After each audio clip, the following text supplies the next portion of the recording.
For today's video mga mare, ay gumawa nga ako ng cookies and cream flavor ng ice cream. Kaya naman tara at samahan nyo akong maglagay ng ating ice cream dito sa ating mga ice cream cups. At para po sa mga magtatanong kung anong size nitong ating gagamitin na ice cream cup, eto po ay 250 ml. At una nga mga mare, ang ginagawa ko muna ay nagdidrizzle muna ako ng chocolate syrup dito sa ating mga cups. Optional lang naman mga mare ang paglalagay o pagdidrizzle ng chocolate, pero para sa akin mga mare, masyado kasing plain yung ating cookies and cream ice cream kung hindi natin ito lalagyan ng konting chocolate flavor. At after nga po nating mag-drizzle ng ating chocolate syrup, maglalagay na tayo ng ating ice cream mixture o yung ating cookies and cream ice cream. At pagdating naman po sa paglalagay ng ating ice cream mixture, hindi ko po yan masyadong pinupuno dahil nga maglalagay pa tayo ng ating mga pang toppings. At eto nga mga mare, naglalagay nga ako ng crushed na cookies at maglalagay din tayo dito ng mga mini Oreos, and syempre mga mare, magdidrizzle pa tayo o maglalagay pa rin tayo dito ng ating syrup o yung ating chocolate syrup. At ganun lang mga mare ang ginagawa ko sa paglalagay o pag-assemble nitong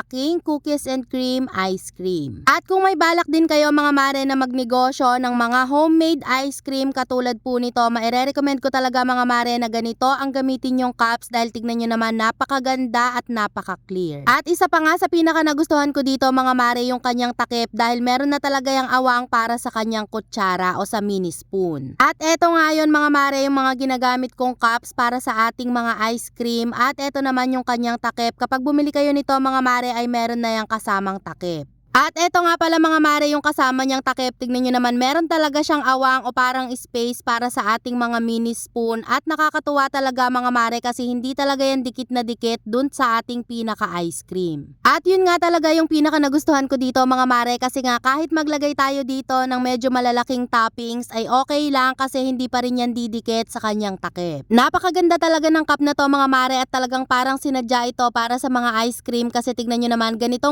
talaga yung itsura ng mga cups na nabibili natin kapag bumibili tayo ng mga ice cream, at meron na nga yung lagayan ng kutsara. At isa pa nga sa pinaka gusto ko dito mga mare ay napaka-affordable lang nito, kaya naman kung gagamitin natin ito sa mga pang negosyo ay talaga namang sulit na sulit. At kapag nga pala bumili kayo nito mga mare ay yung cup at yung kanyang takip lang ang kasama at hindi po kasama dyan yung ating mini spoon. O siya mga mare, kung bet nyo rin nito, ilalagay ko na lang yung link sa caption or sa comment section, o kaya naman i-click nyo na lang yung basket dyan sa baba para same quality ang ma-receive ninyo. At hanggang dito na lang mga mare. Thank you so much for watching. Keep safe and God bless!